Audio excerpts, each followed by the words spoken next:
Hello and welcome everyone. Thank you all so much for joining us today for the Graduate Studies Orientation. My name is Julie Spears and I am the Senior Program Coordinator with the Graduate Studies Center. We're so excited to take time today to showcase some of the great resources you have available to you around campus.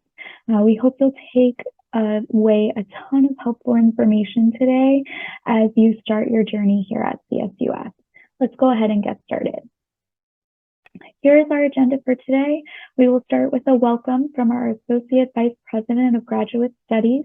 We then split up our speakers into a few different categories: campus basics, essential needs, research and writing resources, Office of Grad Studies, and student success resources.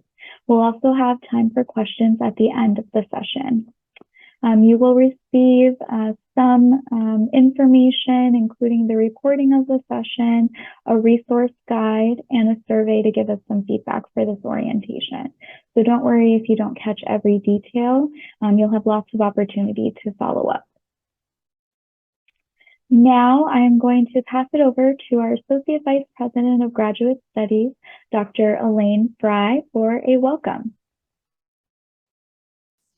Hello, everyone. Welcome. I'm so excited here. I wish I could do a little dance for you in person, but I'll just talk to you. We had over 800 new graduate students register by today, and we're just so excited that you could spend your time with us to learn about graduate school. I'm so excited to be one of the first people to also welcome you to graduate school, and we can't wait for you to come to campus in a couple of weeks with us. We have a full schedule planned for you today. I want to just thank Julie Steers for putting together a wonderful orientation. I think you're going to find this very informative and to give you all the resources you need to start strong here at CSUF. So I will give you a very brief welcome, but in reflecting on my own experience in graduate school and thinking about what I would say as a welcome to you, I was thinking how amazing of an experience graduate school is. You learn the unique language of your discipline, and that language is something that very few people can understand. You get to develop valuable skills during your time here. You'll be poised to be a leader, an expert in your area. This is really personally empowering and very gratifying. However, this doesn't come for free. Nothing does.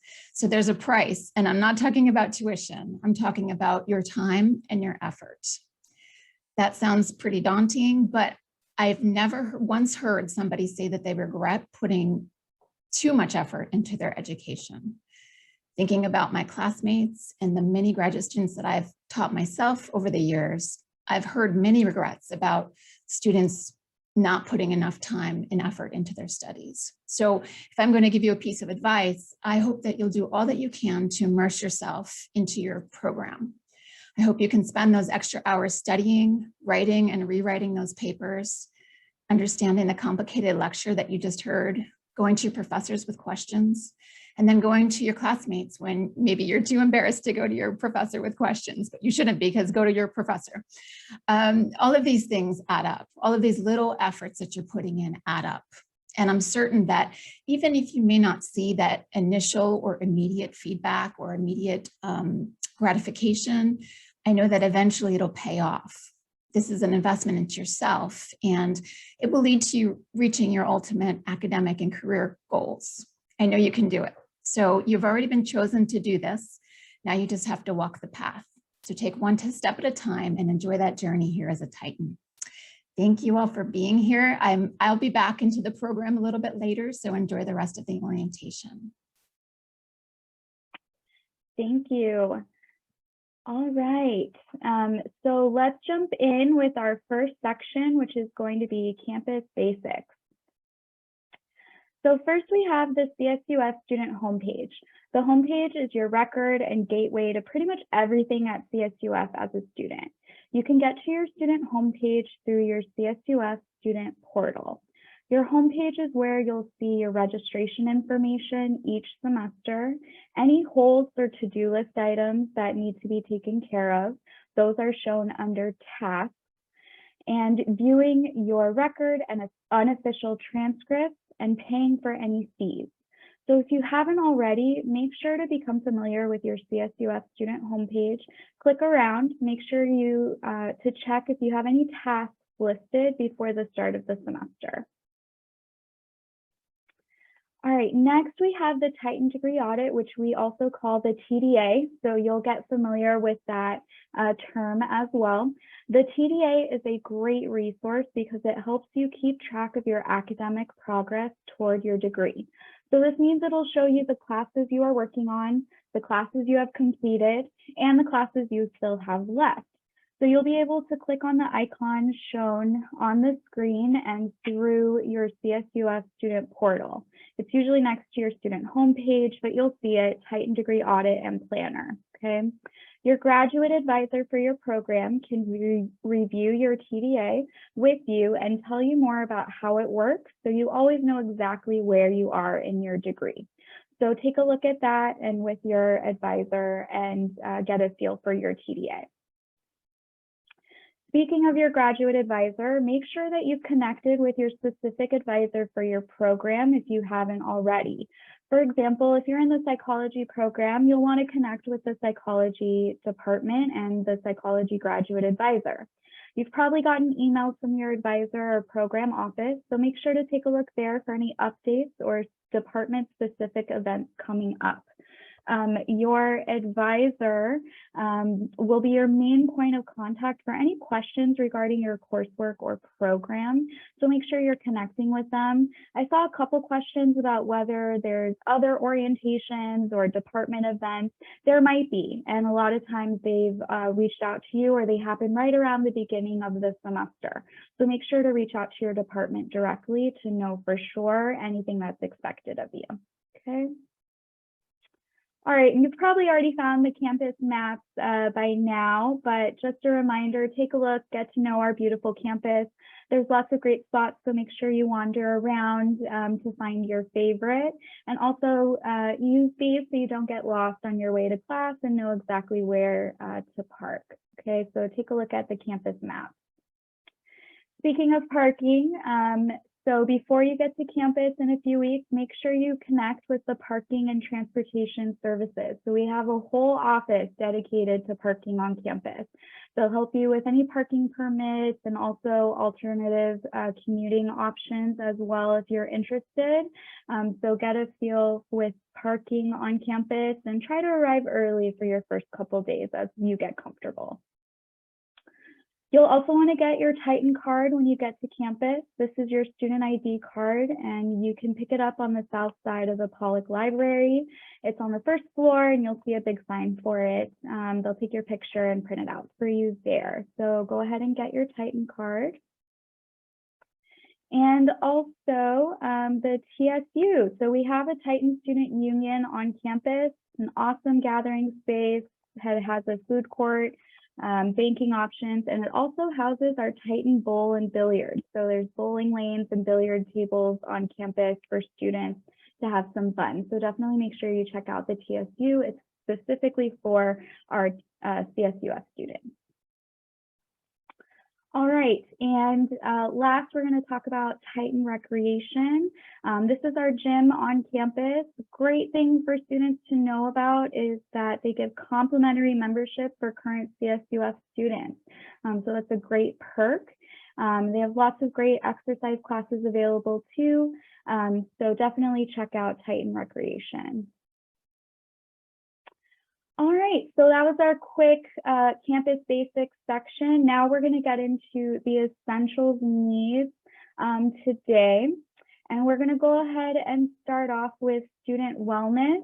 I'd like to introduce Vir Yaista Virgil de Dios.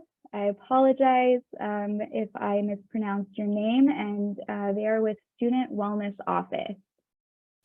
Hi, everybody. So no problem with pronouncing my name. Veer is good enough. My name is Veer. I am the senior coordinator for Titan Well, and I'm here to talk about student wellness. The next slide.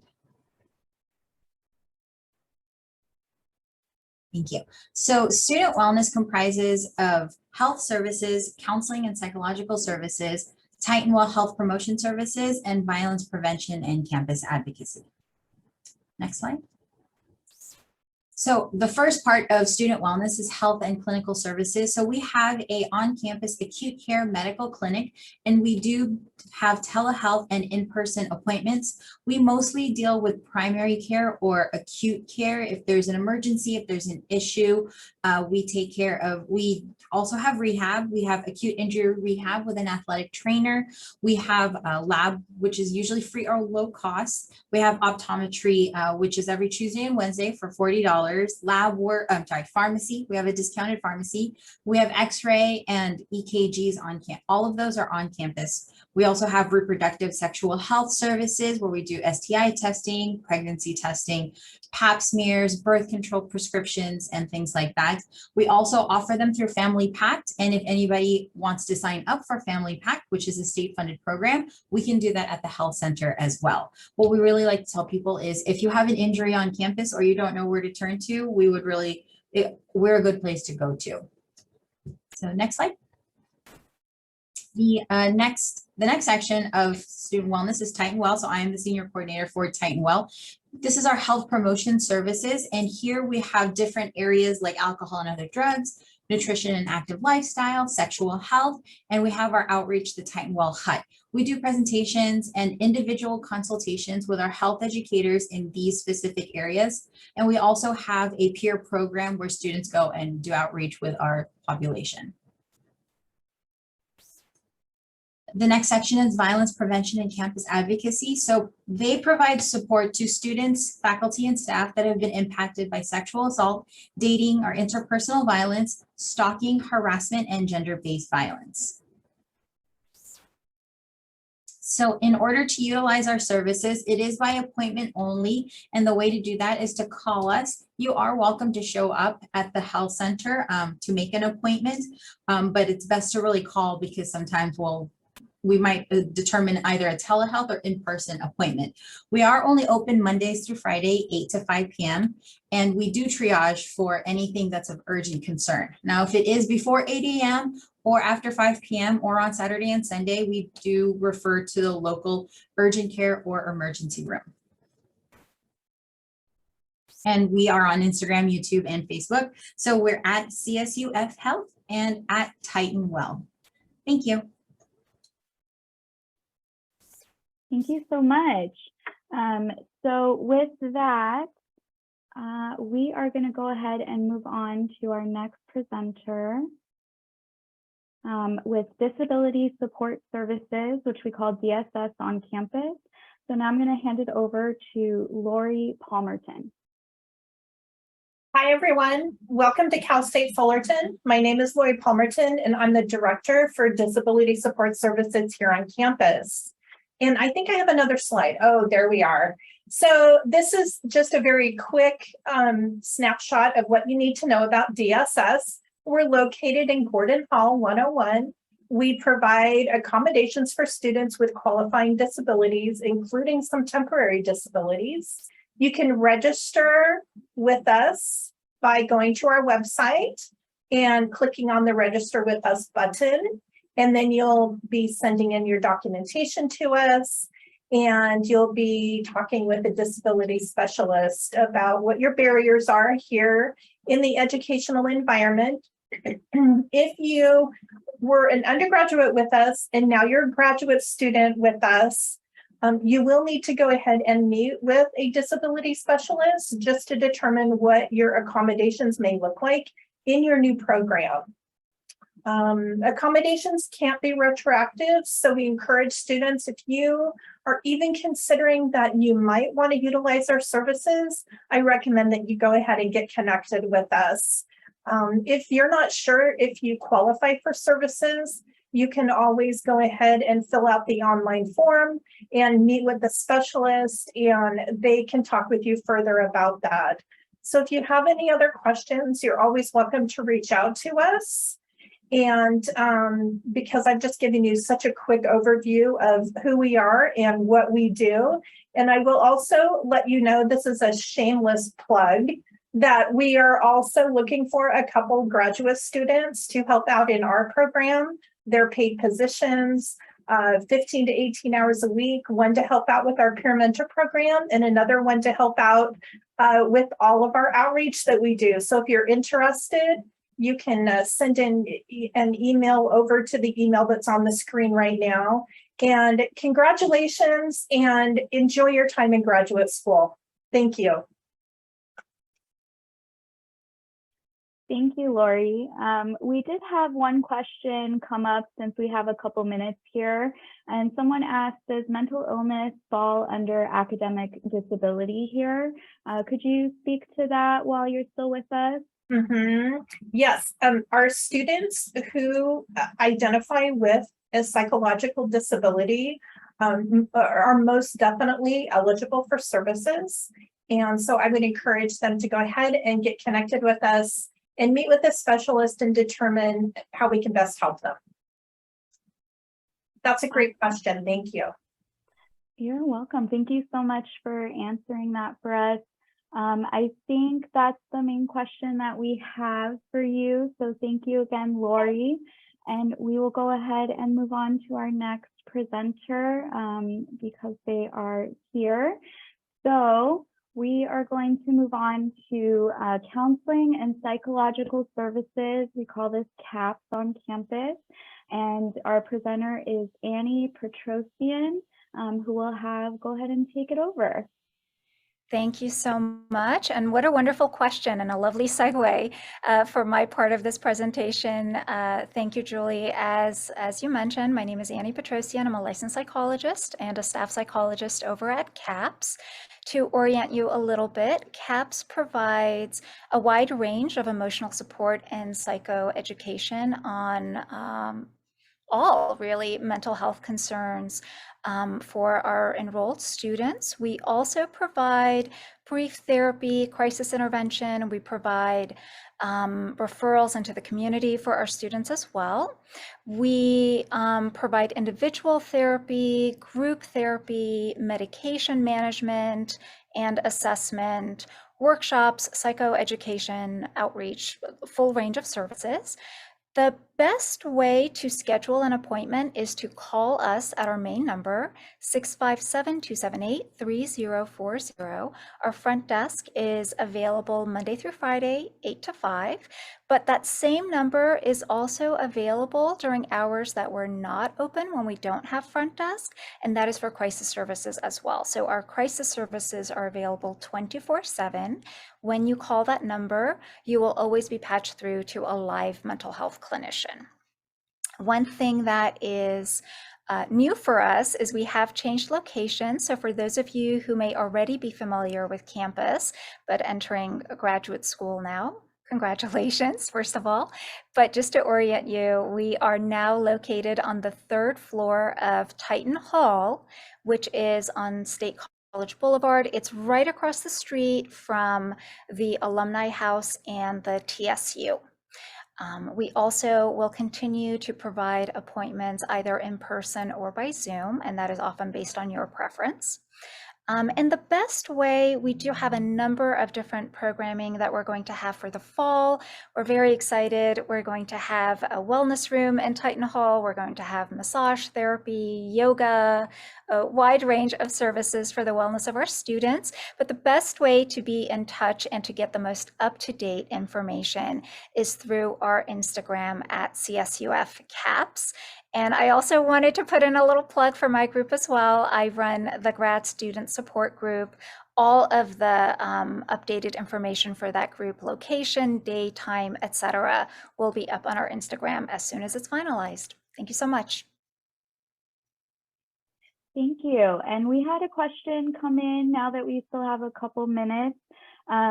So someone asked, how many free counseling sessions are available to each student? Is there a limit for students for the CAPS counseling session? Broadly speaking, we say 10, but it really depends on the needs of the student and what they're coming in for.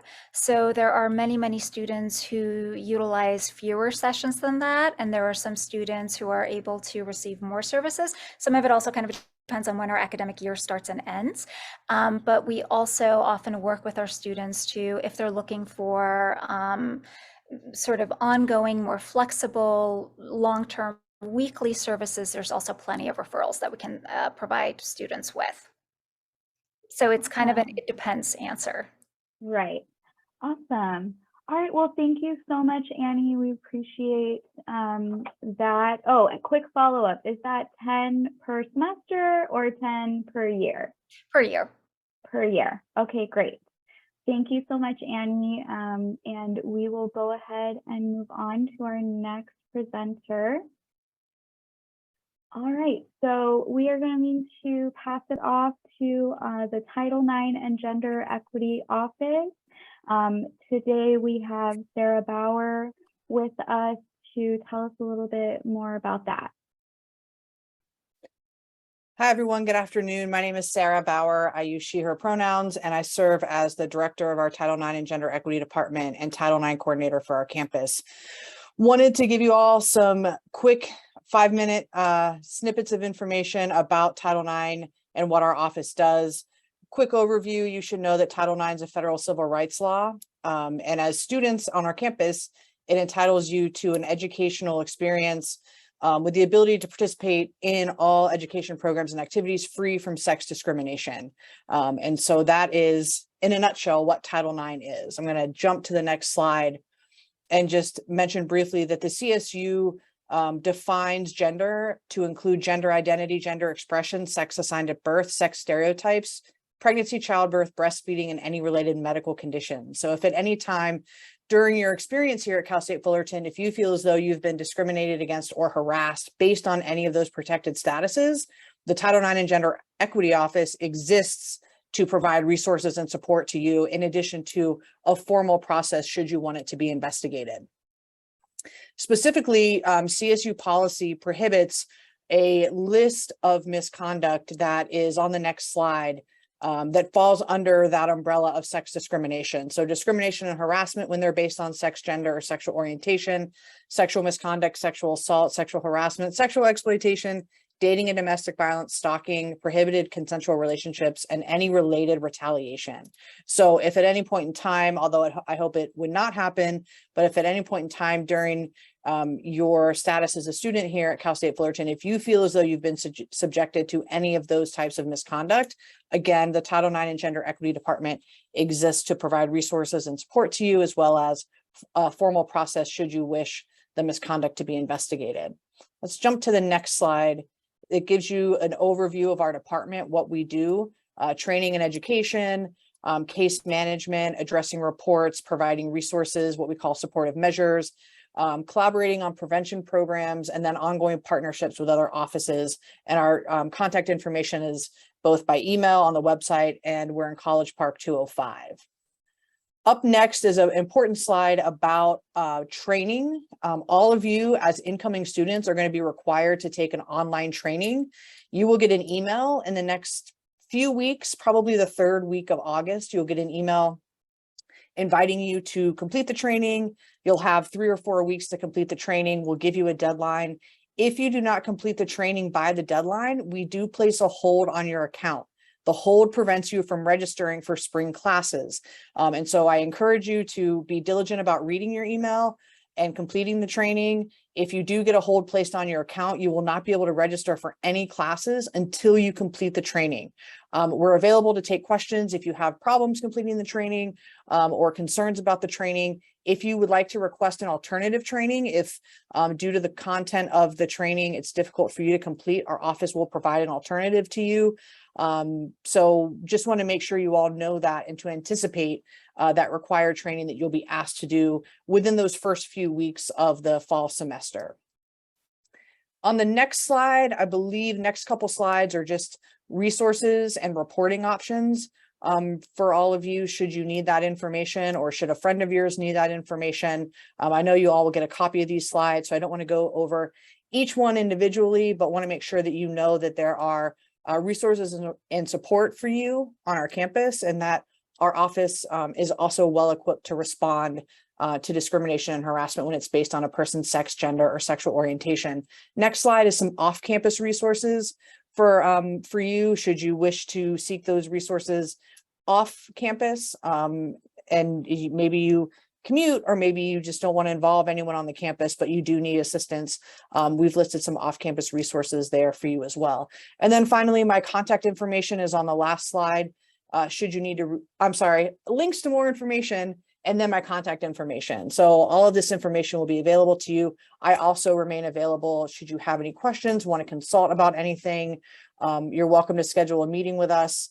You don't have to share, you can only have to share the information that you want to share with us, and we'll provide you with information and resources as needed. So with that, I think my 5 minutes is up, and I'll hand it back over to Julie. Thank you so much, Sarah, for all of that really helpful information. So with that, I see our next presenter is here. So we're going to go ahead and keep it moving. So we are going to pass it over to Victoria Ajemian with Care Services, Basic Needs Services. Hi, good afternoon. Thank you, Julie. As shared, my name is Victoria Ajemian. I'm here to speak about Basic Needs Services, which falls under the Care Services area within the Dean of Students office. Next slide, please. So this is just some basic information about our space. We are located in McCarthy Hall, room 143. For the academic year, we'll be open Monday through Friday, 8 to 5. We're currently operating under summer hours, but if you'd like to get to know a little bit more information before the fall or to access our space, please just email us. Be happy to put that information or to put that in an email to us. Our contact information is there and be happy to share a little bit more. I also included our Instagram and our website. We post a lot on Instagram, a little quiet right now for the summer, but for the fall, we'll be posting a lot about our services, events that are ongoing. And then our website is there if you want to learn a little bit more about our services or get connected with us. Next slide, please. So basic needs services, if you are seeking support, this is the eligibility criteria, for students seeking basic needs services. It is designed for currently enrolled and matriculated students, so that's in a degree seeking program during the semester in the request. So if you submit a request in the winter or summer sessions, you do need to be enrolled during those sessions, in addition to the academic year if that's when you're requesting as well. Should be enrolled part-time at least, that's both for undergraduate and graduate students. Should be in good academic standing, which is a 2.0. What I will say here is if students are unsure or they know they're not in academic good standing, please still reach out to us. We want to support you. Like it says there, your request may be reviewed. We'll still connect you to as many resources as possible. They just may happen to be focused more on off-campus. And then finally, should be experiencing a current, recent, unanticipated basic needs and security. That can include food, housing, vehicle-related, utilities, and medical-related during the semester they're seeking assistance. The reason it says current and recent is basic needs services are for the here and now. So if you have concerns about something in the future date, we'll still connect you to resources, but in terms of the services we do provide, they're for the current situation. And then you can see at the bottom, all requests are carefully reviewed by the Care Review Committee. Next slide, please. All right. So in terms of how we provide basic needs assistance, here we connect students who are experiencing food, housing, and or financial insecurity to available on or off-campus resources. So a quick overview of how this process works. A student submits our online request form. They meet with a member of our staff to talk a little bit more about what's been going on with their situation, and then we'll start connecting them to available resources and services that may best meet their needs. This could be mostly on, off-campus resources, be a combination of both. And just the caveat at the bottom, because we do continue to live in the age of COVID, during the academic year, some of our services may be paused or adjusted just to be in compliance with health and safety guidelines. And should that happen, we will update this to our website as well as our online request form, so you'll be aware of these pauses. Next slide, please. So in terms of basic needs assistance, when it comes to food, housing, and financial assistance, this is just a brief overview of what this might look like. So if a student is seeking food assistance, it could be a combination or some of these resources. We do have donated meals to the Gastrodome. That's our on-campus dining facility in the residence hall area. We do have ASC guest cards. These are to the on-campus restaurants. So that would be like Togo's, Pyology, Starbucks. These are for students who are in need of food assistance immediately. Titan Bites, we're hoping will come online again a little bit later in the fall semester, but this is a messaging system where students can opt into to learn about leftover food after campus catered events. So it helps eliminate food waste here on campus, but also gets students an anonymous meal here on campus. We do make referrals to full service pantries, including our ASI food pantry, which as a note is separate from the Basic Needs Center. And then we do also help with CalFresh enrollment. In terms of temporary housing, eligible students could be housed on an on-campus apartment for up to 3 weeks while they're acquiring stable and permanent housing. This is for students who have lost their housing or suddenly displaced or have unsafe housing if they are potentially eligible for this. And then in terms of our financial assistance, we do have a basic needs grant that students can apply for if they're experiencing an unforeseen financial hardship that might impact their ability to stay registered here at Cal State Fullerton. Next slide. In addition to food, housing, and financial assistance, we do also have what I call same-day services. So we do have hygiene products and Tuffy's career closets that students can access. Again, you just need to be a currently enrolled and matriculated student to access either of these. You can see in the orange what is offered for both, but students can access up to 5 full-size hygiene products per month or up to 6 items of professional attire per month. And with the career closet, these are items for you to keep. This is not a loan or a rental program. It's there to help you with your career development. Just as a note, we are donation based for both of these. So if you stop by our center and you are looking for a particular size and we may not have it in the career closet, again, we are donation based, so our inventory fluctuates just based on the donations we do receive. So just as a note for you all on that. Next slide, please. So if you are interested in or in need of requesting food, housing, or financial assistance, we have an online request form. I know you're going to get a copy of the slides. So the here that's underlined is hyperlinked. That takes us to our basic needs website. You can click on the submit a request for assistance button, and it takes you to our online request form where you can include request one or multiple of these services and just asks a few questions about your circumstances to give us a little bit more information to start preparing to meet with you to help best connect you. We do ask that students submit their own basic needs request just due to the sensitive nature of their circumstances. So if you know someone that might benefit from this, we encourage you to guide them to our basic needs website, but don't submit on behalf of someone else. And just to reiterate, our hygiene products in our career closet do not require this online request form. You can stop by anytime during our operating hours. Our online request form is solely for students who are seeking food, housing, and or financial assistance. Next slide, please. So in addition to the types of basic needs assistance that I included, we do also have programs throughout the academic year. So I know fall is right around the corner for us to start. So we are finalizing our programming schedule, and that will be available on both our website and our social media. So please check back if you're interested in these. But the types of programs that we have a Basic Needs Ambassador Seminar series for students. This is peer-to-peer support. So how you can support other Titans that might be experiencing basic needs and security, what resources are available both on and off campus, and how to make those referrals. We do have a financial literacy workshop series. This includes an introduction to financial wellness and financial literacy, includes budgeting and some other financial literacy topics. And then we also have a healthy eating workshop series. So this is including our CalFresh information workshops. So if you're interested in enrolling in CalFresh or getting to know a little bit more about if you're potentially eligible, we have those workshops. And then we also have ones on smarter shopping at grocery stores.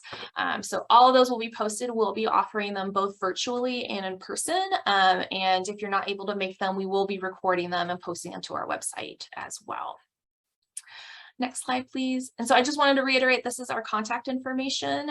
So if you have questions about our services, want to know a little bit more, or want to know about potentially something like CalFresh, please stop by, please email us. You can engage with us in any way. We're happy to help and support our students in any way. Thank you.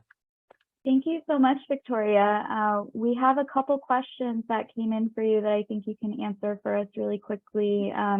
So a lot of students are asking if they can donate. Can students donate? Yeah, absolutely. So the short answer is yes, but we don't expect or expect students to have career clothing, but if you would like to, you can. The career closet is solely professional attire. So if that is something you're willing to, we will accept donations, but like I said, we don't expect students to have professional attire. So we welcome them, but it is for students to access. Great. And what about to the Tuffy's basic needs? Can students donate there as well? We had that question come up too. Donate what exactly? I'm not sure I caught that. To Tuffy's basic needs, like for the items that you have, like I know you do like hygiene products and things like that. So same thing, since it is for all students to access, we don't expect students to donate, but if they'd like to, they can. On our website, we do have a button on how to donate. So if you were interested in donating, like for example, hygiene product items, a list of what items we provide to students is listed there. Same with the career closet. Perfect. Thank you so much, Victoria, for all that great information. All right, we are going to go ahead and move forward to our next section. So we are leaving basic needs and we are moving into research and writing resources here at Cal State Fullerton for our graduate students. So I see that our next presenter is here. We're a few minutes early, which is great, but I'm going to go ahead and hand it over to Leslie Bruce, who's going to tell us about our graduate writing retreat. Hi, everybody. I'm Leslie Bruce, and I lead Cal State Fullerton's Writing Across the Curriculum program. And while our program usually just works with faculty, we do have one program that works with students, specifically grad students. So in the fall, we will be offering 3 writing retreats for you. We're always welcoming you. We've decided to keep the retreats online for fall, which is a slight change from this slide here. So what we've noticed is we get about 8 times as many people coming to the online retreats compared to the in-person retreats. So we'll be doing those online, and all you have to do is register when you see the invitation in your email, and you will be given the Zoom link. So what I have here is who's invited, you, and then of course librarians will be there and writing consultants will be there to help you and to help motivate you. Maybe you have questions about your writing or your research. Maybe you just feel like I can't get started and you need a little push. That's what we're here for. It doesn't matter if you're writing a master's project or a master's thesis or a dissertation, we're ready to help you. It says where the writing center, but we noticed that we served more people online, so we're sticking with online. The dates are the same, 3 Fridays, October 7th, November 4th, and December 2nd. And we originally had from 9 a.m. to 12 p.m. We're pushing that forward 1 hour to 10 a.m. to 1 p.m. again, because that's when we saw the most students. So we moved it to accommodate your needs. And then how it's going to be online. Can we have the next slide, please? We also, at these retreats, this is really special. At these retreats, we invite 2 professors to come and talk about some more specialized topic in writing. So just for some examples, time management is one, how to manage a big project, writing in different disciplines. So whether you're a math major or an English major, data management tools. So learning how to analyze your data with software, and then preparing your manuscript for publication. Those are just some examples. Last slide, if maybe there isn't a last one. So that's it. Look in your emails for the Office of Grad Studies and other places to email you the idea that you should come to these retreats, and then just register and I will send you a link for the Zoom meeting. Thanks very much. Thanks, Leslie. We got a couple questions for Sure. you. So someone asked, do we have to attend all 3 of the writing retreats, or will they have the same information for each one? Well, the breakout sessions that's on this slide here, those are different at each meeting. So you can, oh, and by the way, those are optional. You don't have to go to the breakout sessions. Like if it's one on English and you're not interested, don't go, just sit and write or talk to a librarian. And you can just attend one retreat for the fall, or you can go to all three, and you can just show up for 1 hour. You don't even have to stay for the whole 3 hours. We're just here to help you because we know that it's really hard to get started on your writing. Sometimes you hit writer's block and so on. Right. Awesome. And then some are asking for alternative hours, or if they can't make the writing retreat times. And so I'll just say, you know, on top of writing retreats, we also offer writing appointments through the Grad Study Center, and we'll talk a little bit more about those in a few slides. So keep out for that. All right. Well, thank you so much, Leslie. Appreciate it, and all of the information about our graduate writing retreat. Let's see. Next, we are going to move over to Pollock Library, and we have Sarah Paramore, who's going to tell us a little bit more about that, and she's a library instruction coordinator. Hi, Sarah. Hi, everyone. Thank you for having me today. I am just one of many librarians at the Pollock Library. This is an image of the building from the outside, and this is our north side of the building. The inside of the actual physical space has a lot of opportunity for you to either work in small groups or study groups. We have Zoom booths also available that you can take Zoom classes in for a little bit of privacy. And we have some new renovated spaces over on our south side, our special collections and archives, and a lot more study space open. So if you're looking for room and space to work, the Pollock Library is a great place for that. But if you're too far from campus, we also have things to help you with that. Next slide, please. So I'm going to talk quickly about the 5 things to know about the Pollock Library, and of course, answer some questions that you may have afterwards. So next slide. So as a grad student here, you do have full library privileges, the same library privileges that all of our students have, including using all of our services and collections. If you're strictly in an online program, you do actually get a few extra bonuses that in-person students don't get. We also have in-person reference and research help that is available on our first floor, and no appointment is necessary. You can just walk in and talk immediately to a librarian during our open hours. Next slide, please. We have amazing online resources. You might need to click through some of those pictures. We have more than, I think, 200 databases that give you or provide scholarly and research articles. I can't tell you how many thousands of electronic books that we might have, as well as other resources that are all available online. You don't even have to physically walk into the library. So there is so much available for you just to browse our website and discover the resources that we have for you. Next slide.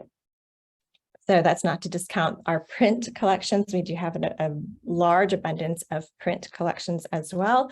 They are located all over the library on both the north sides and the south side. So it's important to understand how to read those call numbers. They do identify the floor and the side of the library where it's physically located, but it is important to kind of pay attention to that. If you are a distance education and you're strictly online, you can have books mailed to you. You just have to pay for return postage to get it sent back to us, and we'll send it back to wherever we borrowed it from, or if it's ours, we'll keep it, of course.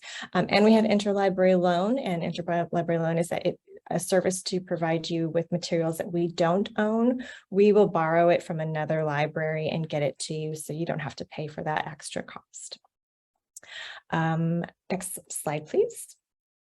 We have research guides for all of your disciplinary subject areas. There's a research guide no matter what you are studying. And those guides are going to have a wealth of information in them, including suggested journals or suggested databases. It might have some links that will be helpful for you for particular assignments, and ideas for how to create your either your research topic or your research paper. Might even have some subject specific things, but do recommend that you hit on the guides button on our page and browse through your particular subject area just to see all the resources that are going to be available for you there. Next slide. So you might have to click through. There's a couple. Thank you. So we have a lot of ways that you can contact librarians. As I mentioned earlier, we have a desk on our first floor that no appointment is necessary. You can just walk right in and talk to a librarian. But you can also contact us in a number of other ways. We do have a 24/7 chat reference available. So even if it's 2 a.m. and you're needing some help, there's a chat button on our website that you can click on to access an actual librarian. It's not a bot, it's an actual librarian on the other end to help you. Actually, text is no longer an option, so I'll have to remove that one, but you can also call or email us. Usually if you do either of those, a librarian is sitting at the desk. And the big one for graduate students are the research consultations down at the bottom. And this is where you sit one-on-one with your subject librarian, and they help you work through whatever struggles or whatever roadblocks you're having in finding particular research for your paper. And those can be booked in advance. Usually they are online, but they can be in person too, whatever is most convenient for you. Next slide. I think this is the last one. I am the library instruction coordinator. So if you just have any further questions, you can email it to me and I can route it to other librarians depending on what your major is. We have librarians in all the subject specialties that are experts in those particular fields. So if you're wondering who your librarian expert is, just send me an email and I will introduce you to your particular librarian. And that's it. Awesome. Thank you so much, Sarah. I'm really glad that you touched on the interlibrary loan. We had a few people asking about that in the Q&A. So that is a thing. You do have access to that as a student. One last question before we let you go. Someone's asking, is there a specific VPN to download or something to get access to all the databases that you talked about that the library offers, or how does that work for students? You just need to be logged into your student portal and it will prompt you to do that. It'll prompt you for authentication before you access anything. So even if you were just browsing our website and clicked on one of the databases and you're off campus, before you can go any further, it's going to prompt you to log in with your CSUF credentials, and that's going to authenticate you so you can get access to that. Perfect. All right. Well, thank you so much, Sarah, for joining us today and telling us more about the library. Of course. Thank you. Good luck, everyone. Okay, so the next topic that we're going to talk about today is the thesis and dissertation formatting and submission. So some of your programs might require for you to write a thesis or a dissertation in order to graduate. If so, we want you to know a few things. Even though you're just starting your program, keep these in mind as you're moving through and starting to think about that thesis or dissertation as you get closer to graduation. The general timeline is listed in the graphic above. First, write and edit, then defend and edit again, and then submit, revise, and publish. So obviously a multi-step process, a lot of work goes into writing and revising and editing and publishing that thesis or dissertation for your program and for your degree, okay? At CSUF, you are no longer required to have physical binding for your thesis or dissertation, and all submissions are also made fully online through the website. Signatures are also collected digitally, so that makes things really easy as well. We use Zenodo for online publishing of theses and dissertations. Okay. We do have a specific person on campus who is here to help you with your thesis or dissertation. Her name is Elliot Kosoboom, and she will be your best point of contact at any stage of your thesis or dissertation writing during your time at Cal State Fullerton. All of Elliot's contact information, including office hours that you can make an appointment for, are listed on the website. Again, you're going to get these slides and the recording. So this website is your main hub for any thesis or dissertation information. It includes, again, Elliot's information to reach out to her. It also includes where you'll find submission deadlines, submission instructions, documents and links, and a lot of additional thesis resources. So a thesis or dissertation can feel really daunting, especially at the beginning, but you have lots of support and resources on campus that we want you to know about. So definitely keep all this in mind if you are writing a thesis or dissertation for your program. Okay, so we are just about at time for a break because it is a long session today and we do have a lot of information to give you. So we're going to go ahead and take a 5-minute break.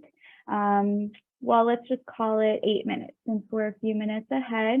We'll go in and answer any questions that we can that we see have come up. I see we've been answering a lot of those for you all, which is awesome. So we will come back and start the session again around 4:05. Okay, so a few minutes break for you all, and we'll see you again around 4:05.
a student, I'd write long essays that I'd work on.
Okay, welcome back, everyone.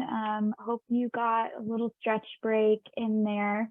We are going to keep moving forward with our agenda today.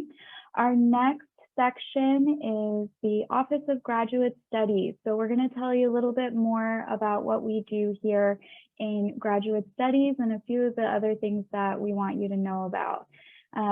So first up, we are going to talk about official transcripts and degree verifications.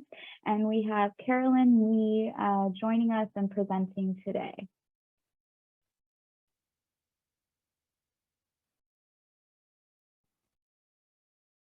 Hi, everyone. It's nice to meet you.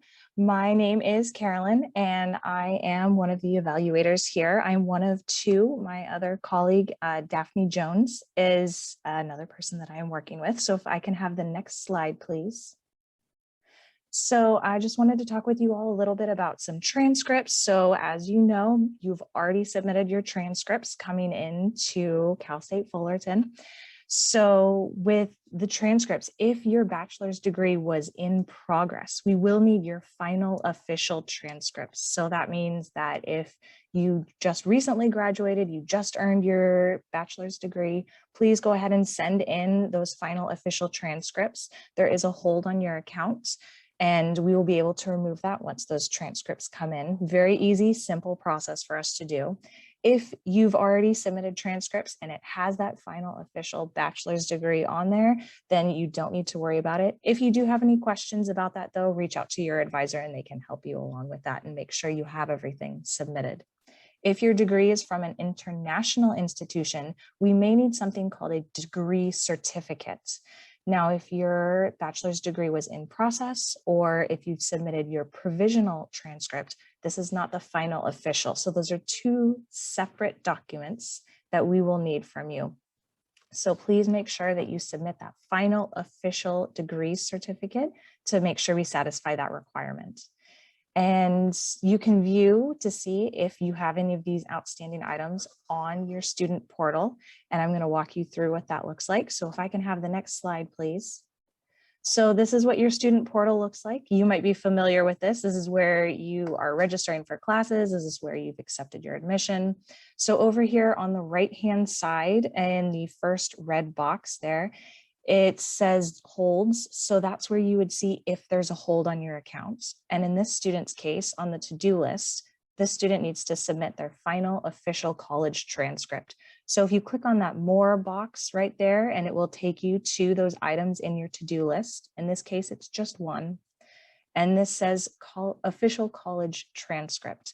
And clicking on that, it will give you a description of what needs to be done, the due date. So that's when the hold starts. And then some information about where you can submit the transcript. So if you have any questions, there's the CSUF admissions contact list. So you can click on that if you need help figuring out what you need to do. And if I can have the next slide, please.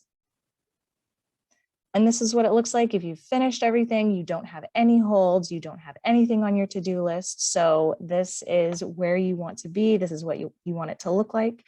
And if you do have anything in there, you can click on that and figure out what you need to do. There's contact information for all of those holds or anything on your to-do list.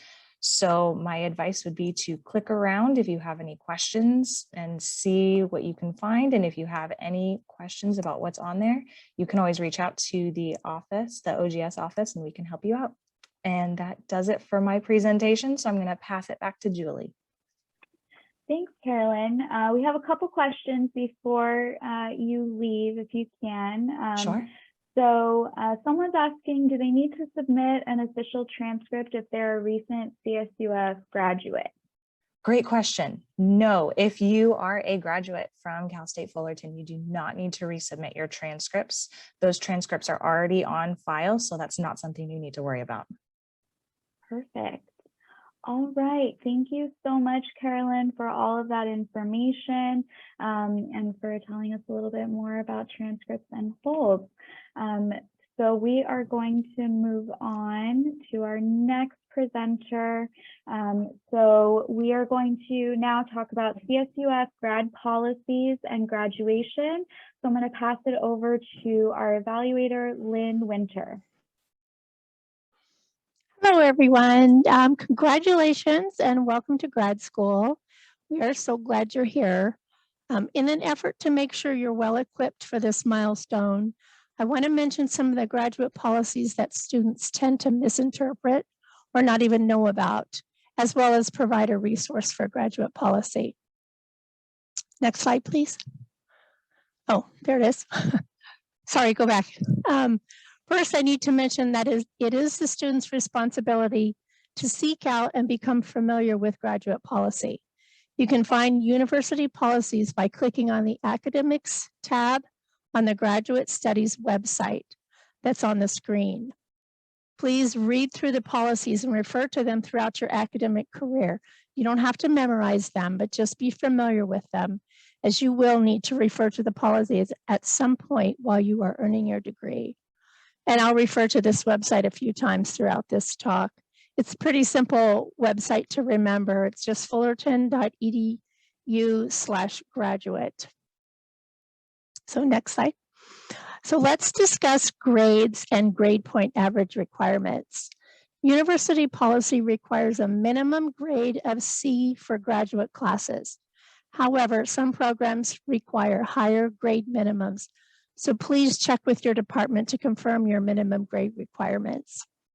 So there are two areas in which the grade point average must be a minimum of 3.00, which is the same as a B average. One area is the study plan coursework, and this includes only the courses that are required for the degree.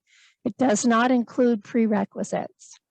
And the other area is graduate coursework. This includes all 500 level classes, all 400 level courses that are eligible for grad credit and any transfer coursework that has been approved to transfer from another university or from extended education. You will find both GPAs listed on your Titan degree audit. And by the way, you might be confused on what is meant by all 400 level courses that are eligible for graduate credit. Many 400 level courses can be taken for graduate credit, which means that as a graduate student in that 400 level class, you will be required to complete additional coursework above and beyond that of an undergraduate student.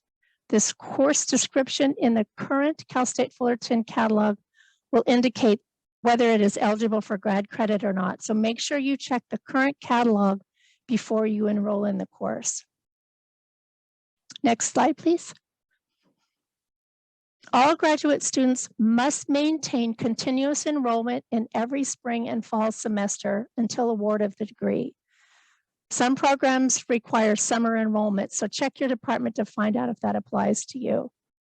So this continuous enrollment policy is different than the undergrad policy because undergrad students can step away for a semester and not enroll, but graduate students must enroll every fall and spring semester.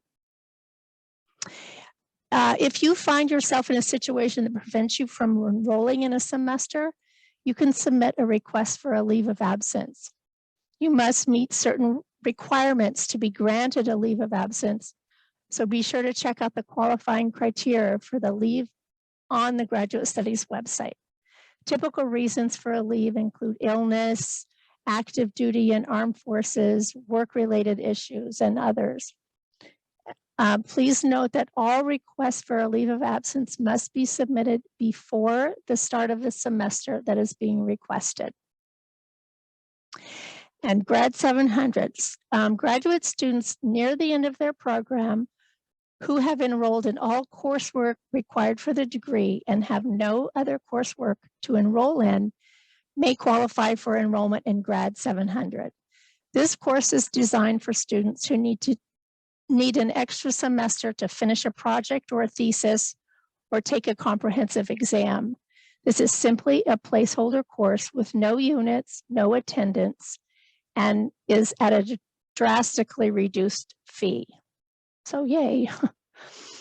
Now let's talk about that glorious last semester when you're at the end of your program and ready to earn the degree. All students must apply for a graduation check and pay the grad check fee. Submission of the grad check is the process by which you communicate to the university that we need to review your record for award of the degree. And our office will begin reviewing your record for graduation during the semester for which you applied for a grad check. Please check your Titan degree audit to make sure everything is in order. And as a general timeline, you must submit the grad check before the semester that you plan to finish the degree requirements. The actual deadlines to submit the grad check can be found on the Graduate Studies website under the Academics tab. You will receive a reminder before every semester of the deadline to apply for a graduation check, as well as instructions for applying, excuse me. The email will be sent to your Cal State Fullerton email account. Most communication will go to your Cal State Fullerton email address, so please be sure to check that on a regular basis. And as a reminder, keep your address and phone number updated on your student portal, as this is where we will send your diploma. And again, I covered the policies and procedures that are sometimes misunderstood. Don't forget that there are more policies that apply to you as a graduate student, so please become familiar with them on the Graduate Studies website. Good luck to you, and I hope you enjoy your time at Cal State Fullerton. Thank you, Lynn. Before you go, I had one question come up for you. So you talked about continuous enrollment and needing to enroll every semester for fall and spring. Is summer included in that? Are graduate students required to register in a summer session as well? There are a couple of programs that require summer enrollment. So I would suggest that you check with your particular department to confirm whether you have to enroll in summer or not. Awesome. All right. I think that's the last question I see for you at this point, Lynn. Okay. So I'll go ahead and let you go. Thank you so much for all of that information. All right, so next, which we've gotten a lot of questions about, of course, is funding opportunities, awards, and events. So I'm going to pass it back to Elaine Fry, who's our AVP for Graduate Studies. Hi all, I'm back. I'm going to talk to you about the funding opportunities, awards, and events, as Julie said. I just wanted to mention too that these are the ones that our office, the Office of Graduate Studies, will provide centrally. There may be other opportunities at the department or the college level. So you may want to ask your graduate advisor if there are additional opportunities at that level. So next slide. The first one, so I have these 1, 2, 3, 4, 5 that I'll talk about. I'll try to group them.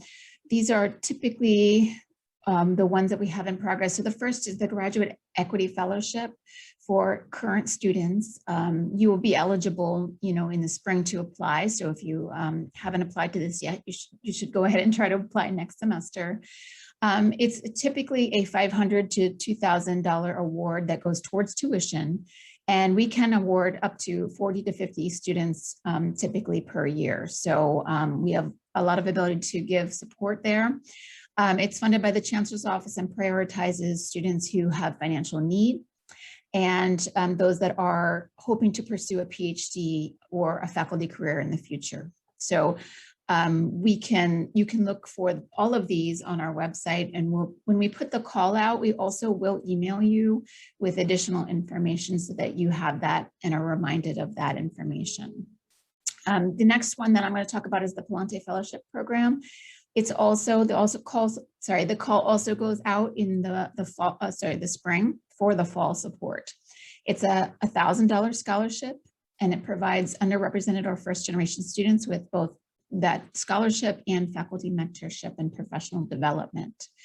There are restrictions. It must be a master's. You must be enrolled in a master's program in only a few colleges, engineering and computer science, health and human development, humanities and social science, or natural sciences and mathematics.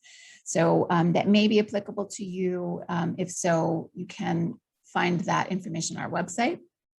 We have a brand new scholarship / award that we will be putting out in the fall. This one actually will be on a rolling basis, and it will help students who are completing a thesis only and trying to support them in buying equipment, software, or materials. So it's basically going to be a small mini grant when you need support for your research in your thesis.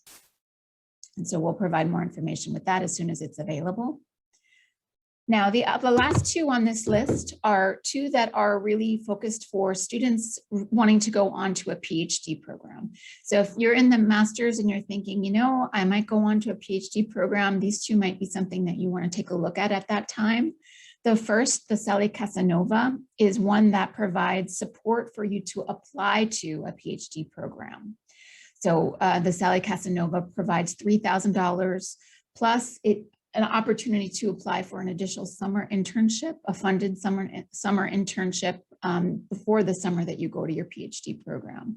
A number of our students got awarded the Sally and also got awarded the additional money for the internship. So it's really a good resource if you're thinking about going on to a PhD program. Typically, we get the information from the Chancellor's Office in December, and we'll have the applications due in February. The other one, the last one in this slide, is the Chancellor's Doctoral Incentive Program, or we call it the CDIP. And the CDIP is for those that are definitely going to go on to a PhD program and are interested in having a forgivable loan.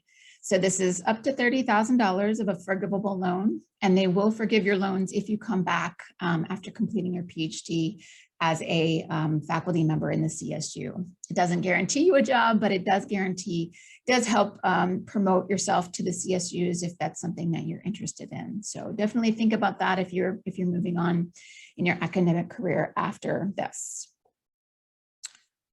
Next is the awards and events. So I'll just talk about the Giles T. Brown Excellence Award. If you do a thesis, the Giles T. Brown Thesis Excellence Award is really a faculty-driven award. They would be showing you that they would be selecting you for the excellence that we allow one per department. So if you're doing a thesis, you can ask your faculty advisor, your thesis advisor about this. It's a prestigious award because we don't have that many awards allowed for the university. So if you get it, it's great to have on your CV. Our two events that we have are research-based. So one that we run, our own office runs, is the Grad Slam. So I hope you'll consider it. Grad Slam is basically, if you've done a TED Talk or seen a TED Talk, I mean, it's like that, but really, really short. It's a 3-minute thesis presentation. You don't have to have your project completed. You don't have to submit to us a paper. So it's pretty easy to enter the competition. We did award everybody who participated a cash, so I hope you'll consider it because it's a good way to get a cash prize. And then you'll have the opportunity to go to the CSU-wide Grad Slam. We sent 2 of our top winners to the CSU Grad Slam this year and the year before. So I hope you'll consider that. We usually send the call out in the spring. And then the competition is in April, and then beginning in May is when the CSU competition is. So just put that in the back of your mind. Hopefully you will be interested and will apply for that. Maybe not this year, but next year. And then finally, if you're interested in having some practice for academic presentations, I would suggest the CSUF Student Research Competition. It's open to undergraduates and graduates, and graduates usually do very well in this competition, so I would highly recommend it. You'll get experience in putting together about a 15-minute presentation and presenting it to an audience. We do send 10 of our winners at CSUF onto the CSU-wide student research competition. And as I said, we usually do really well in those. Your graduate students do really well. There are cash prizes and opportunities to compete in that next level competition. So I hope that as you're going through, you consider one of these 2 events. I think that's all I'm going to mention now, but thank you, and I'll give it to Julie. Thank you, Elaine. A couple questions came in while we have a couple minutes. So someone was asking if they're receiving federal loans or financial aid, can they still apply for some of those funding opportunities that you mentioned? Specifically, they're asking about the Grad Equity Fellowship. Yes, I believe that with Grad Equity Fellowship, when we award when we give students the award, if you have student loans, for example, it will decrease your amount of loans. So we don't give you the cash. It's not a cash scholarship, but we will deduct that from your package. So it depends on the specific situation, but for loans, that's usually how it works. Got it. Okay, we had a couple more questions here for Grad Slam. Can the presentation last longer than 3 minutes? No, actually we give penalties if those go over. That's the challenge. It's like an elevator pitch. So coming up with a 3-minute pitch for your research is I think a valuable tool if you ever get stuck with Bill Gates in the elevator. So I think that's what this is designed for. So we don't let them go over 3 minutes. Yes.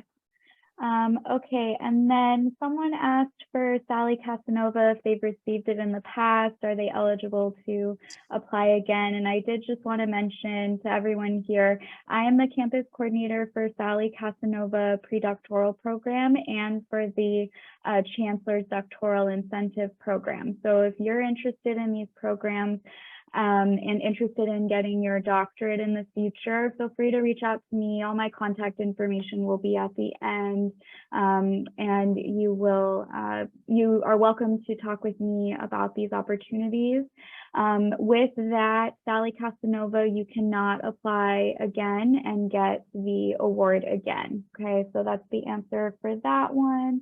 And last one, I saw as I was scrolling through, someone asked about international students. So Sally Casanova is not open to international students. CDIP is. And then I'm not sure about the other ones. Do you know off the top of your head, Elaine, if for grad equity, Palante, are those ones open for international students? No, because those funds come from either the state or the federal government, they're not available to international students. So for graduate equity, you have to either be a California resident or you have an AB 540 affidavit on file, and that's similar to the Palante as well. Perfect. Okay, thank you. So lots of questions about the scholarship and funding opportunities, rightfully so.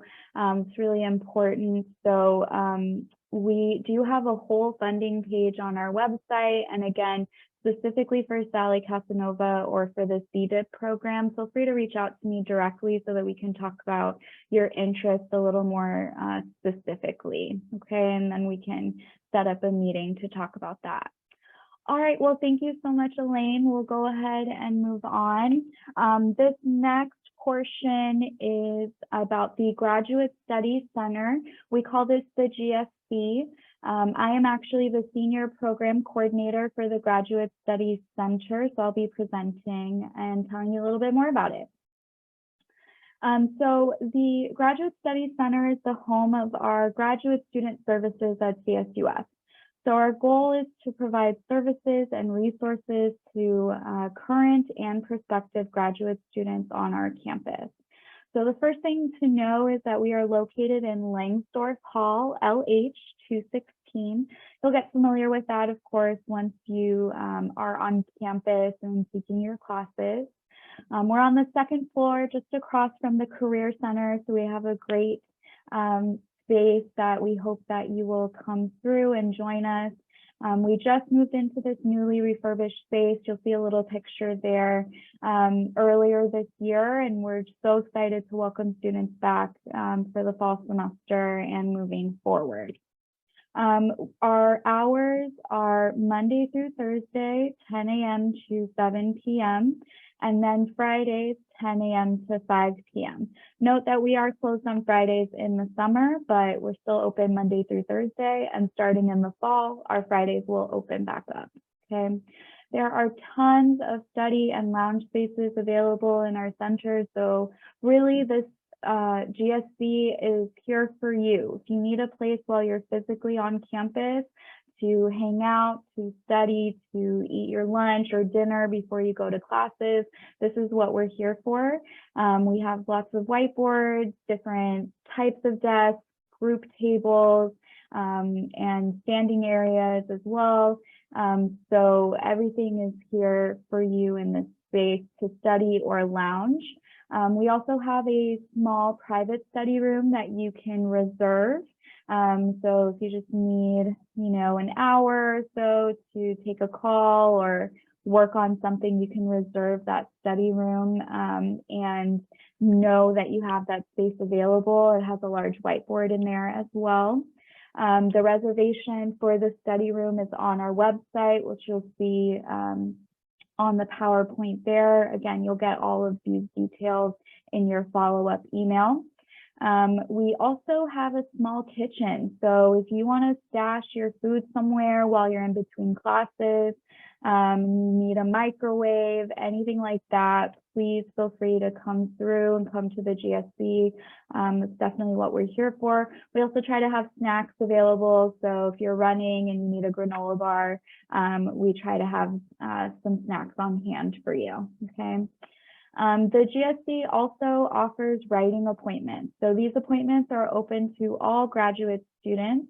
So these are on top of those thesis retreats that we talked about earlier in the session that's offered through the Writing Center. So these writing appointments are specifically for graduate students who are currently working on their program, okay? So you can book an appointment, they're 1 hour, and during that appointment, you'd work with one of our skilled writing consultants to get feedback on any graduate writing program, writing project you're working on. So literally anything you're doing here at Cal State Fullerton in your grad program for writing, our writing consultants can help you. These are really interactive and collaborative appointments, and our students tell us they're super, super helpful for as they're moving through their semester and their program. So we want to definitely take advantage of that. The link to book a writing appointment will also be on our website. We don't have them for the summer session, so that's why you won't see a link now, but in the fall semester, the link and booking appointments will be available again for those writing appointments.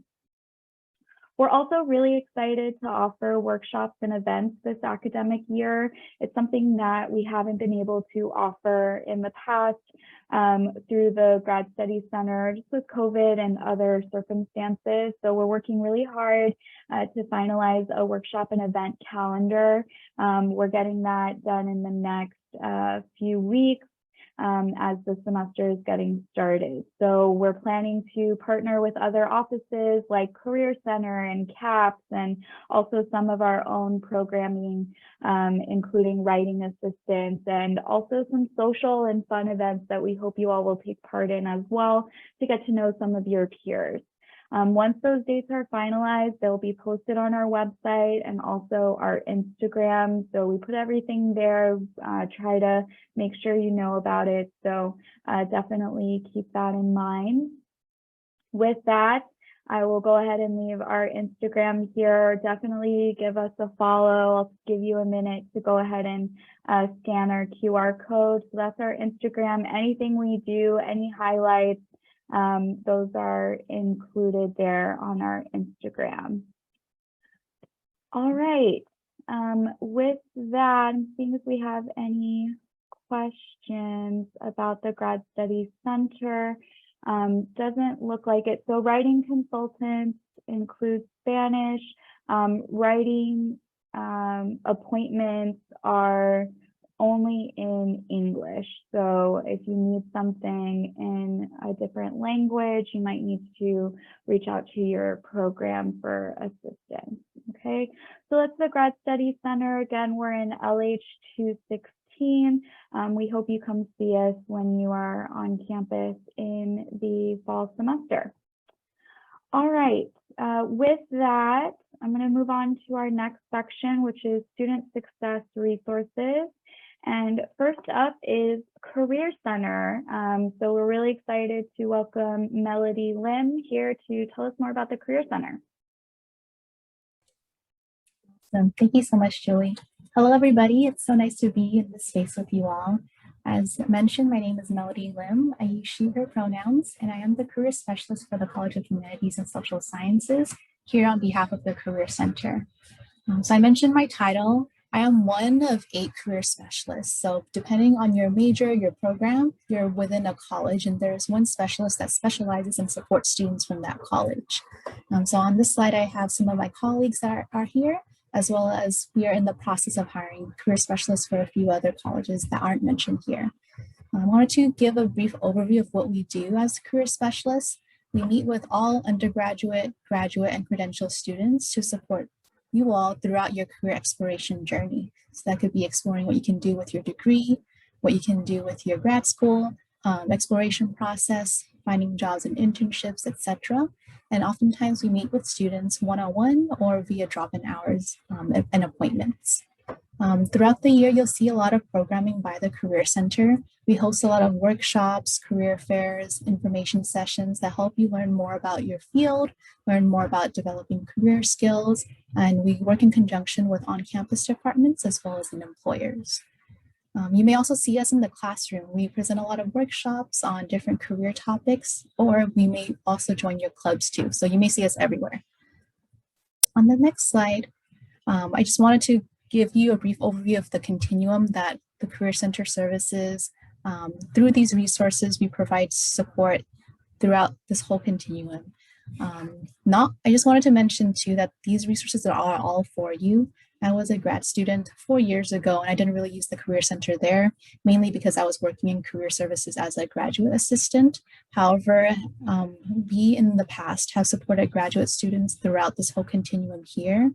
I personally see a lot of students in career and major exploration, reviewing their CVs, curriculum vitae, exploring even postgraduate options after their master's, what they want to pursue, or after their EDD, PhD, etc.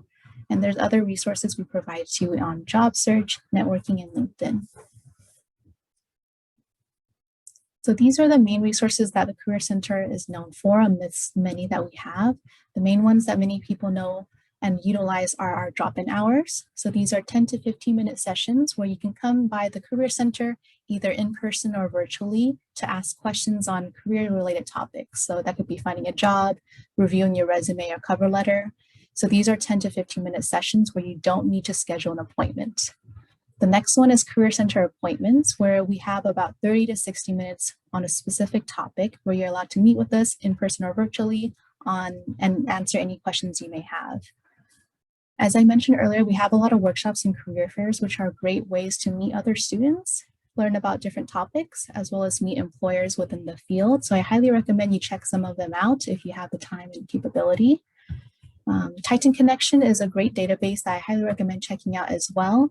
Titan Connection is our job and internship database where many CSUF students and alumni find experiences such as jobs, internships, federal work study, volunteer, and seasonal opportunities. And last but not least, Titan Takeover Career Exploration Program is great for graduate students as well. The Career Exploration Program is a way for us to match you to a professional during the spring semester so you can learn more about the industry, talk about what they do, and this has led students to learn about what they want to do or not want to do, as well as lead to internships and jobs. So these are just a few of the many resources we have at the Career Center. And this is the last slide we have. This is all the ways you can get connected with us. As Julie mentioned, we are right near the Office of Grad Studies in Langsdorff Hall 208. And this is our website, which is fullerton.edu/career. You can also email us or find us on Instagram where we post a lot of our events and opportunities. So highly recommend checking it out as soon as you can. We are here for you and excited to meet you, hopefully within your time at Cal State Fullerton. Thank you so much. Thank you, Melody, and thank you for highlighting, all of the resources available through the Career Center, because I definitely didn't utilize quite as many myself when I was a grad student. So hopefully, students coming in are going to really utilize these resources available to them. Awesome. We are going to keep moving. And next up, we have Marco Mendoza from the Financial Aid Office. Marco, are you with us?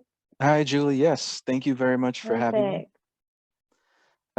Hello, everyone. My name is Marco Mendoza. I'm the Assistant Director of Client Services here in the Office of Financial Aid. And today I'd like to take a moment to talk to you about some of our resources, as well as a very, very brief overview of the forms of financial aid available to graduate students. So the first thing I want to convey to all students is that before we can determine what forms of financial aid we can offer any student here at CSUF, there are essentially two applications that we encourage students to submit.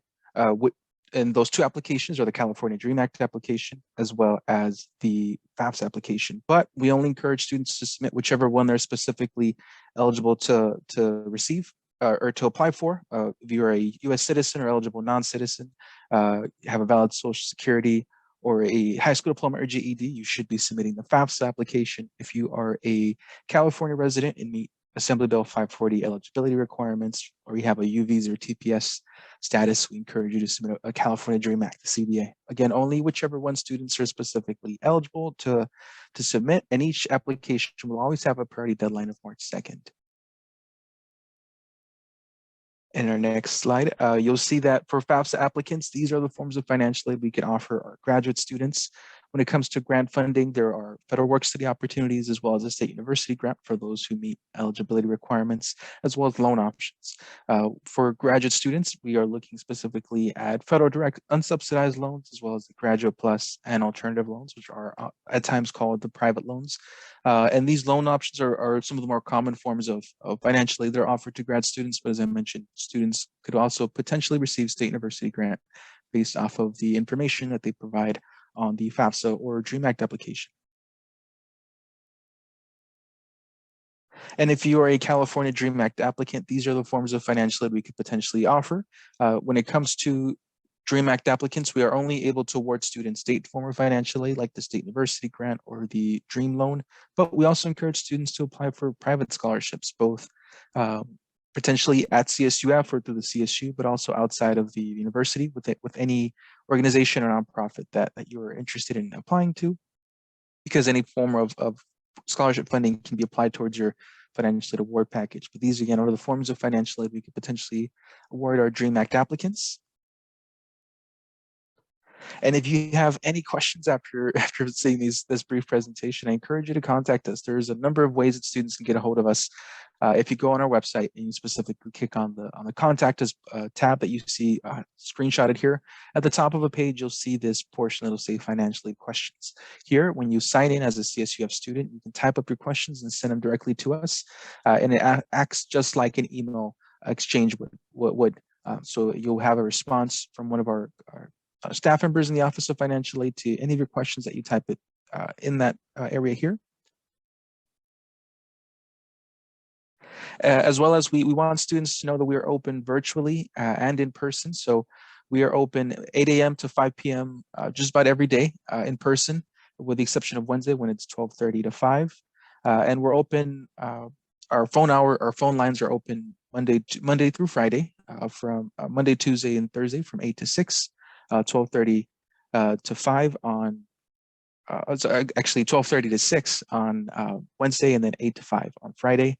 We are able to meet with students virtually for counseling appointments. So this could be a phone appointment, a Zoom appointment, or if students want to come in and have their scheduled counseling appointment in our office, they're welcome to do so as well. But we encourage all students to give us a call first to determine if we can answer any questions over the phone, or if we need to have that one-on-one conversation with one of our counselors. So we encourage you to reach out if you have any questions regarding your specific status. Highly encourage you to submit your questions via that Financial Aid Questions tab, or to just give us a call if you have a question regarding your specific financial aid situation. And if you need to submit any documents, you're welcome to do so electronically as well. You no longer have to just mail or drop them off in person. So if you go on our website, you'll see Financial Aid Document Submission Platform. It's secure, it's electronic, so you can upload any documents that you need to on your application or regarding your financial aid onto this specific document submission platform. And it's very accessible to anybody. And that is all for our department. We thank you for taking the time to view our presentation. And if you have any questions, please don't hesitate to reach out to us. We will be happy to help you. Thank you. All right, thank you, Marco. We have lots of questions about financial aid, but a lot of them are pretty personal and for the students specifically. So Marco if you have any time, feel free to answer any of those questions. But otherwise, please reach out to the financial aid office directly so that they can look into your specific situation and get you an answer to all of those questions that we know that you have. Thank you, Marco. Problem. Thank you. Yes, feel free to reach out to our office for any specific questions. Okay, and next we are going to move into the Diversity Initiatives and Resource Center. We call this DIRC on campus. We weren't able to have a representative join us from their office today, but these are all of the offices that they have housed in DIRC. So you'll see them on the screen, and they did provide us a really great video to go through those resources. So I'm going to cue that up for you all now.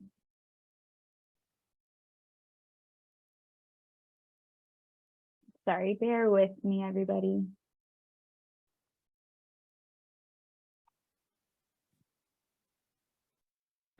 Hi Hi, everyone. Thank you for joining us. My name is Angela. My pronouns are she, her, hers, and I'm a graduate student assistant in our diversity initiatives and resource centers, which is also commonly referred to as DIRC. Today, I have the opportunity to share a little bit more information about DIRC. So we are located in the Pollock Library South, room 180, and we are open Monday through Friday, 8 a.m. to 5 p.m. If you have any additional questions after this presentation, please feel free to contact us via email at dirk@fullerton.edu. DIRC is home to 5 identity-based resource centers, which include the African American Resource Center, the Asian Pacific American Resource Center, the Latinx Community Resource Center, the LGBT Queer Resource Center, and the Titan Dreamers Resource Center. Each center offers students a home away from home and an inclusive space for students to be their authentic selves. They also offer co-curricular engagement opportunities for students to develop a deeper understanding of their identities and those of others. Students of any identity are welcome to explore any of the spaces, whether or not they identify with the centers. So next, we'll tell you more details about each of our centers and communities. So the first resource center I will be talking about will be the African American Resource Center, which is also commonly referred to as the ARC. The ARC's mission strives to create an Afrocentric holistic environment that contributes to the full academic, social, and professional development of students at Cal State Fullerton. One thing in particular that I did want to highlight is a 2019 photo of the Black Mental Health Matters event hosted in the center. Currently, the ARC is collaborating with Maisha Dunn, who is the Counseling and Psychological Services Liaison, who has developed a monthly wellness series on Instagram, which is called Soulful Wellness Wednesdays, where they go over how students can practice self-care strategies that are healing and restorative to the soul. Next up is our Asian Pacific American Resource Center, also known as APARC. The mission of APARC is to unify, empower, and support the Asian Pacific Islander Desi American community. APARC hosts many community events and large-scale programs like the one shown on the slide called Titan Night Market, which is an annual event held on campus in collaboration with ASI. This event brings many students, staff, and faculty together for good food, entertainment, and student performances like the one shown here. The third resource center I'll be talking about is the Latinx Community Resource Center, which is also known as the LCRC. The mission of the LCRC is to create an inclusive environment for students to engage in history, culture, and equity issues in the Latinx community. They aim to foster a sense of belonging while also supporting the intellectual, personal, and social development of their students. So for example, Pláticas with Professionals, which translates to Conversations with Professionals, is a speaker series program highlighting various Latinx professionals on and off campus. So in February, the LCRC hosted an all-day Instagram takeover with Magdalena Diaz, who was able to talk about her experiences working in gender equity and violence prevention, as well as answer any questions students may have had for her. Our fourth resource center is the LGBT Queer Resource Center, or QRC for short. The QRC creates an inclusive and affirming space for students to engage in events and programs that build a sense of belonging among the LGBTQIA+ communities and to educate folks broadly about the communities. I did want to emphasize a great resource through the QRC, which is the Gender Affirming Closet, also known as the GAC. The GAC provides a free on-campus clothing resource for transgender, non-binary, and gender non-conforming students to feel empowered to express themselves authentically. It provides a safe and inclusive opportunity for queer students to select outfits that most align with their gender expression. And then lastly, we have the Titan Dreamers Resource Center, also known as the TDRC. The mission of the TDRC is to empower undocumented students and students from mixed status families through identity support, community programs, and personalized services. The TDRC does host AB 540 affidavit information sessions, which help students fill out the AB 540 affidavit form with the help of residency specialists from the admissions office. And then they also do host California Dream Act workshops in collaboration with the Office of Financial Aid.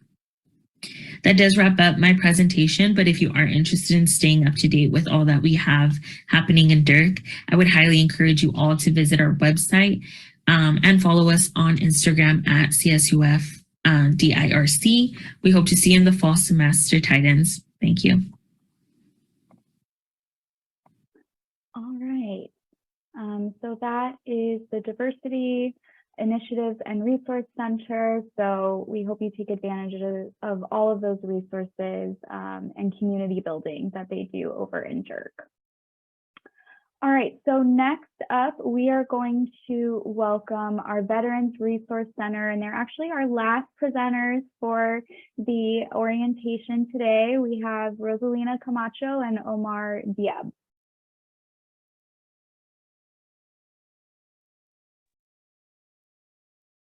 Hi, everybody. Hopefully you can see me. Julie, do you have us on camera? Yes. Okay. So, hi, I'm Rosalina Camacho and my colleague, Omar. So I'm going to go ahead for the first slide. So thank you for everybody who stayed on with us. So we are the Veterans Resource Center. We have several programs. Our first one is our wellness program, which is all about focusing on creating an environment for the students to develop their skills toward a healthy and positive lifestyle. And this fall semester, we're going to have a host of bi-monthly hikes. We have a mental health liaison for our students. So if there's any concerns, there's somebody in our office that a student can make an appointment with. So feel free to reach out to us regarding that. We have resource linkages. So if anybody needs resources on or off campus, we have those as well. We're really about also helping students with financial literacy. So we'll be hosting a series in our office that is open to all students who identify as veterans or military connected allies as well. I actually run a program for women and family. And so within that, we have a couple different areas of programming that is open to our military connected students. And we hope that those of you who are grad students you feel free to come in, but we do weekly discussions for dependents. So if you are a military child and you want to get connected with other dependent students, we will have a discussion group 2 times per month. So that's something that's free and open to everybody who identifies. And one of the things that's really important is community for us. So as office and program, we're really looking about building that support and community, engaging you and connecting you with other students that will really increase your experience here on campus, even as grad students. And many of our programs are offered in the evening and on weekends. So for those of you who are here late on campus, it's a great thing to come in here, maybe get a cup of coffee or just relax in our quiet room is another option that we have. If you don't mind going to our next slide. We're all about family. We also do a lot of passive programming. We have a Women for Women program for those of you who identify. It's something where we do brunches, we do workshops, we do outings. We'll have a whole calendar of events that we'll be offering for the students. So you just need to follow us either on Instagram or we'll have flyers. We're in University Hall 244 in right next to above financial aid. So easy to find us. You can just walk in and visit us, and we'll have flyers outside near the women's restroom. There's a brochure holder and you'll find all the things going on for our office. But you can see on the slide, there's several different things that we do. We're always looking at as well to the students, what are the things you're looking for? So we're always open to suggestions as well. So I'm going to go ahead and give it over to Omar to talk about some of our other programs. Thank you, Rosalina. Good afternoon, everyone. My name is Omar Diab. I currently serve as the certification coordinator at the Veteran Resource Center, and I'll be kind of going through the rest of our programming that we do have in the VRC. So this is part of Rosalina's section, but it is for our military connected students. So as you can see, we do have a lot of stuff going on for all of our military connected population. As Rosalina mentioned, we have our luncheons, we have our dependence talks, we have our opportunities to get involved within the Veteran Resource Center. And that's both on and off campus as well. Next slide, please. So one of the services that we do offer, and it is our bread and butter, is our advising and certification and training program.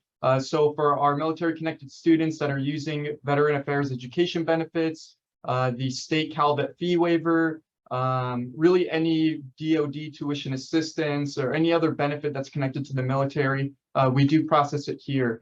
So a lot of that stuff can be pretty confusing, but in my current role, I'm here to kind of make that process easy for you, help you understand it a little bit better, and then get that ball rolling as well. Some other services that we do provide is advocacy and guidance, academic advising, and just holistic academic support.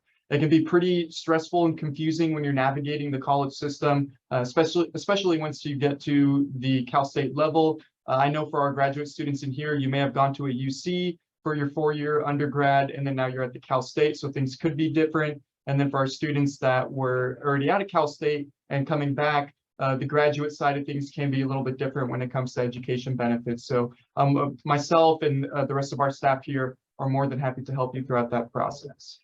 Next slide, please.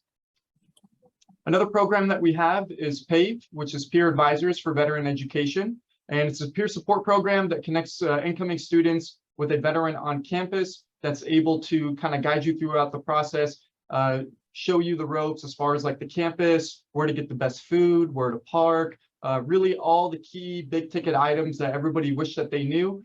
We have our trained peer advisors who are willing to help you in that capacity. So this is a veteran specific program. So if we have any veterans that are in here, this is definitely one of the best programs to take part in. It really does help just go through college or go through your graduate studies, knowing that you can have a peer advisor who can guide you along the way with some of those big ticket items that I mentioned earlier. So really the goal is to ease a transition from the military, community college, or even a UC campus over to Cal State Fullerton. It provides a sense of veteran community, and it also assists in identifying mental health and other concerns in a timely manner, while also improving the student veteran academic performance. So there's a lot of things that come with PAVE, but really, if I were to put it in one sentence, it's providing that holistic, emotional, and support, as well as well-being while attending Cal State Fullerton. Next slide, please. And then we have our Vet Forward program. So this is also another program that's for our veteran population, but we do have a asynchronous module that's available on Canvas for our military connected students if they do want to partake in the program. So what this consists of is a collaboration between the Cal State Fullerton Career Center and community partners with our department when it comes to anything and everything related to finding a job once you graduate.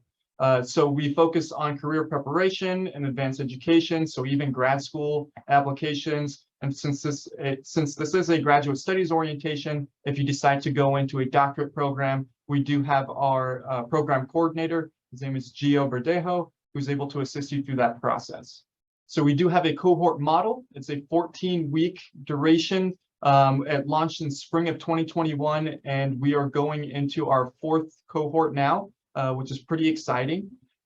Every cohort is roughly 20 to 25 student veterans. It can range to, sometimes we allow more, sometimes it's less. It just depends on the needs of our vets. So some other services that are included with the Vet Forward program is resume, cover letter workshops, networking skills, interview prep, job search techniques, salary negotiation, and really anything that prepares you to jump into a new role post-graduation.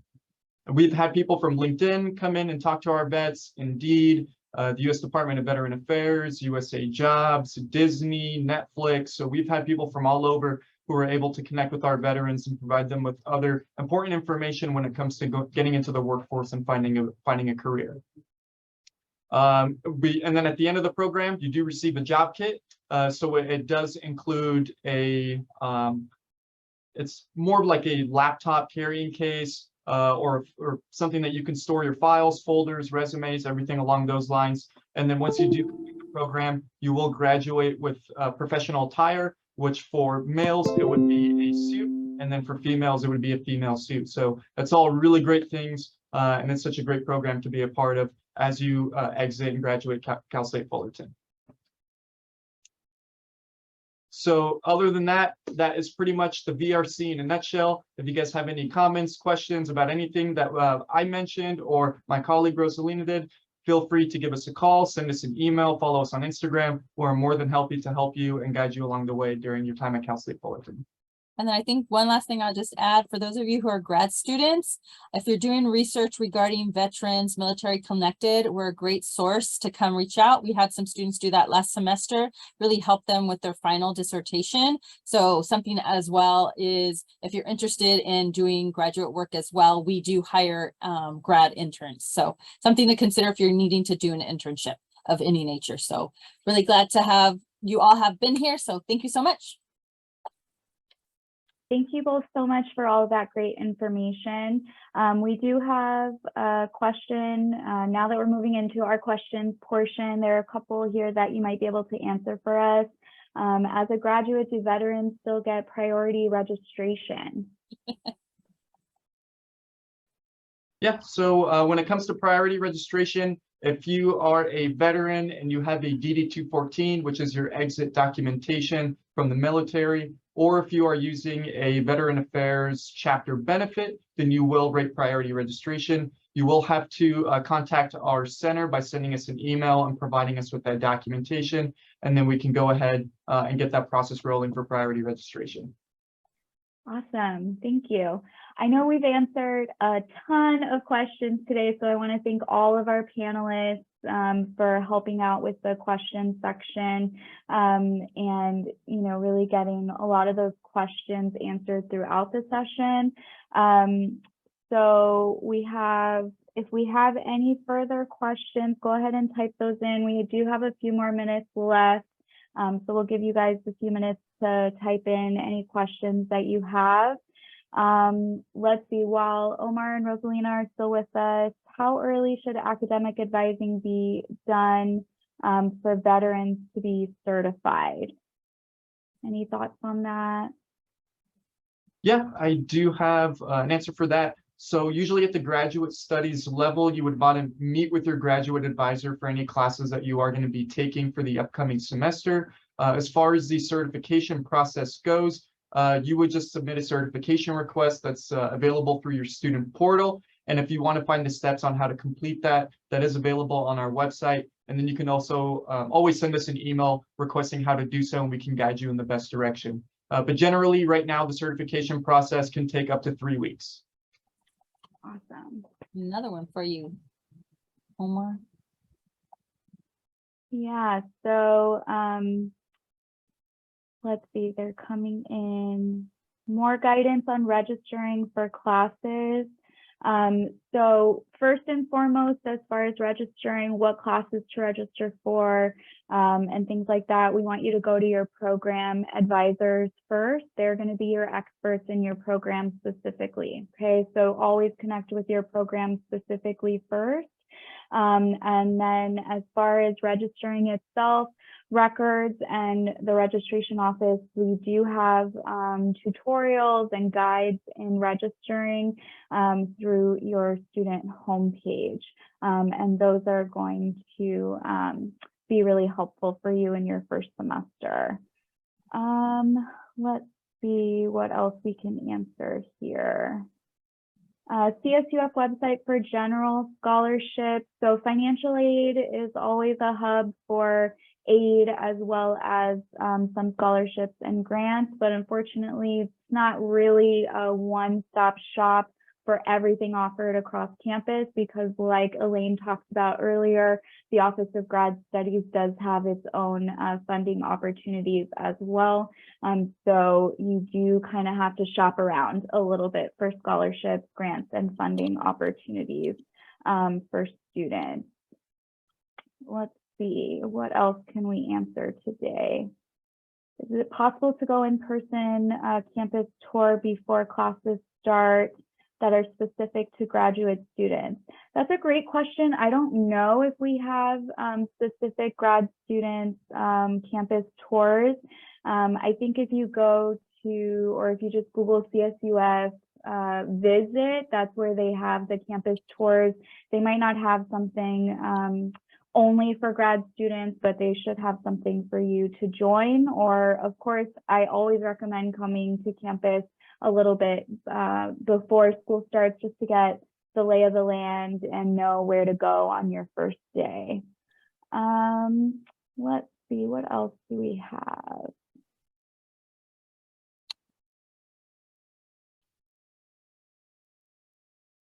So a lot of these are getting answered.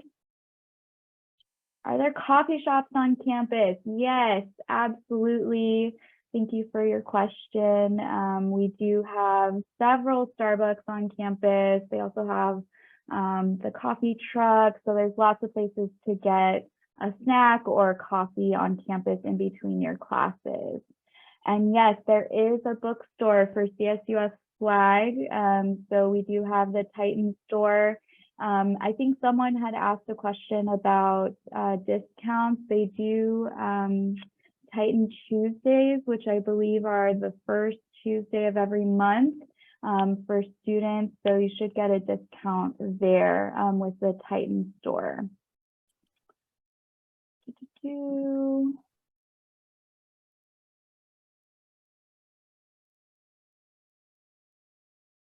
Are grad students allowed to join clubs and student orgs? Absolutely. You know, some programs and student orgs are, you know, mainly for undergrads, or it just kind of depends on the club or org, but you are a full CSUF student. So you have access to the resources, student organizations and things on campus for you to get involved as well. So as far as study space after 7 p.m., the library is a wonderful study space on campus. So you definitely want to check that out because the Grad Study Center is open till 7 p.m. Monday through Thursday, and the library typically has later hours. Pollock Library is open. It's open during summer, fall, and spring. Their hours just fluctuate a little bit in the summer session.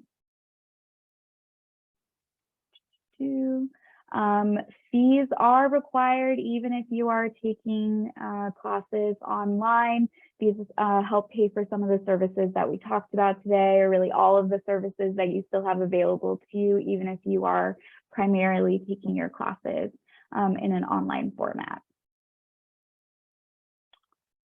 Okay. Someone's asking about reduced membership fees for partners. That's a great question that I don't know the answer to. I'd recommend go ahead and reach out to the rec center. They'll be able to answer that one for you.